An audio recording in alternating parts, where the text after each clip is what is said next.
मैं हूं क्राइम मदारी। हरियाणा एसटीएफ पर साइबर अटैक। साइबर ठग ने एसटीएफ के एसपी की फोटो को ही बना डाला हथियार। व्हाट्सएप पर एसपी की फोटो लगाई और कर दिए पैसे ट्रांसफर कराने के आदेश। अब फर्जी एसपी की चल रही सरगर्मी से तलाश।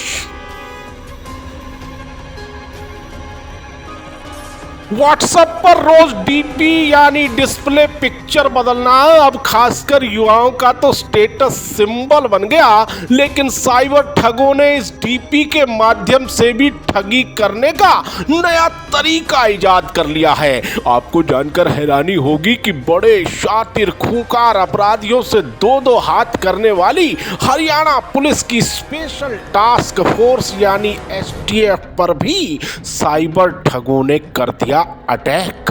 हुआ यूं कि साइबर ठगों ने एसटीएफ के एक एसपी की व्हाट्सएप पर लगी डीपी फोटो को चुराया, अपने व्हाट्सएप नंबर की डीपी पर लगाया और एसटीएफ के एक दरोगा सहित अन्य कर्मी से व्हाट्सएप पर पैसे ट्रांसफर करने के आदेश भी दे डाले। एक ने तो साहब बहादुर का मैसेज पढ़ते ही ट्रांसफर कर दिया 98,000, लेकिन तकनीकी लोचा होने के चलते चूना लगते लगते बचा।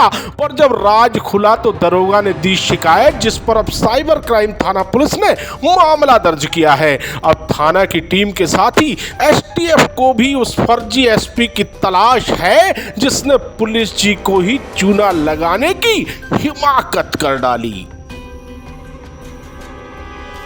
यूं तो साइबर अपराध का हर तरफ बोलबाला है, लेकिन दिल्ली एनसीआर में इनके जलवे कम होने का नाम नहीं ले रहे। हद तो अब हुई जब साइबर ठगों ने व्हाट्सएप पर एसटीएफ का एसपी बनकर एक इंस्पेक्टर और एएसआई से ठगी करने का दुस्साहस कर डाला। साइबर थाना पुलिस को दी शिकायत में एएसआई रोहतास ने बताया कि वह एसटीएफ के एसपी भूपेंद्र सिंह के रीडर हैं। उनके पास 16 नवंबर को अज्ञात नंबर से व्हाट्सएप आया। इस नंबर के व्हाट्सएप प्रोफाइल पर एसपी भूपेंद्र सिंह की फोटो बतौर डीपी लगी हुई थी। व्हाट्सएप करने वाले ने उन्हें तुरंत ही 98,000 रुपए एक बैंक खाते में ट्रांसफर करने के आदेश दिए। व्हाट्सएप करने वाले कथित एसपी ने स्वयं एक मीटिंग में व्यस्त होने की बात करते हुए एक बैंक खाते की डिटेल भी दी। किसी अन्य व्यक्ति के बैंक खाते की डिटेल होने पर एएसआई रोहतास को शक हुआ। इस पर उन्होंने एसटीएफ के अन्य अधिकारियों से की बात, लेकिन ट्रांसफर नहीं किए रुपए। ऐसा ही एक मैसेज एसटीएफ सोनीपत के एक इंस्पेक्टर को भी मिला, जिसमें एसपी साहब ने कहा कि ऑनलाइन ट्रांसफर की सख्त जरूरत है। इंस्पेक्टर साहब पहले तो बुदबुदाए कि आखिर साहब बहादुर को पैसे की क्या जरूरत पड़ गई, लेकिन बाद में इंस्पेक्टर साहब ने तुरंत प्रभाव से जी जनाब कहते हुए साहब बहादुर समझ रुपए ट्रांसफर करा दिए, लेकिन रुपए किसी कारण से ट्रांसफर नहीं हो पाए। पर इन्होंने एसपी के निजी नंबर पर फोन किया और जब साहब बहादुर का भी ठनका माथा, बोले उन्होंने तो कोई मैसेज नहीं किया। इसके बाद मची खलबली और अब दर्ज कराया गया मामला। ठगी के इस मामले में अहम बात यह है कि उस दिन यानी 16 नवंबर को एसपी साहब एक मीटिंग में ही थे। जाहिर है साइबर ठग इस बात से अनजान नहीं था और उसने उसी दिन ही पुलिस कर्मियों से ठगी का प्रयास किया। इसके साथ एक बड़ा सवाल ये भी है कि आखिर एसटीएफ कर्मियों के मोबाइल नंबर का डाटा आखिर किसने लीक किया, क्योंकि साइबर ठगों ने गुरुग्राम से लेकर सोनीपत एसटीएफ कर्मियों के नंबर पर सेम मैसेज भेजा है। खैर ये तो जांच के बाद ही सामने आएगा, लेकिन समय रहते हो गया इस खेल का खुलासा, वरना पता नहीं जय हिंद जनाब कहने वाले कितने ही जमा करा देते फर्जी एसपी के खाते में पैसे।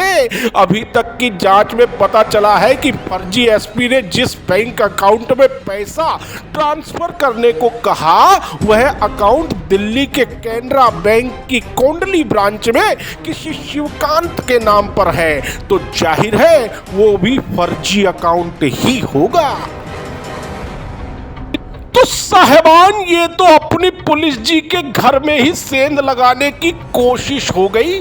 साहब बहादुर ने कोई आदेश किया नहीं और ना ही की कोई रिक्वेस्ट, लेकिन फर्जी ने साहब बहादुर बन कर डाली रुपयों की डिमांड। अब अपनी पुलिस जी को फूंक फूंक कर कदम रखना होगा, क्योंकि ये साइबर ठग किसी के सगे नहीं है। बेकार में ही साहब बहादुर को भी हैरान किया, वही दरोगा जी भी बाल बाल बचे। इस प्रकरण के बाद अब अपनी पुलिस जी और एसटीएफ दोनों को ही उस साइबर ठग फर्जी एसपी की तलाश है।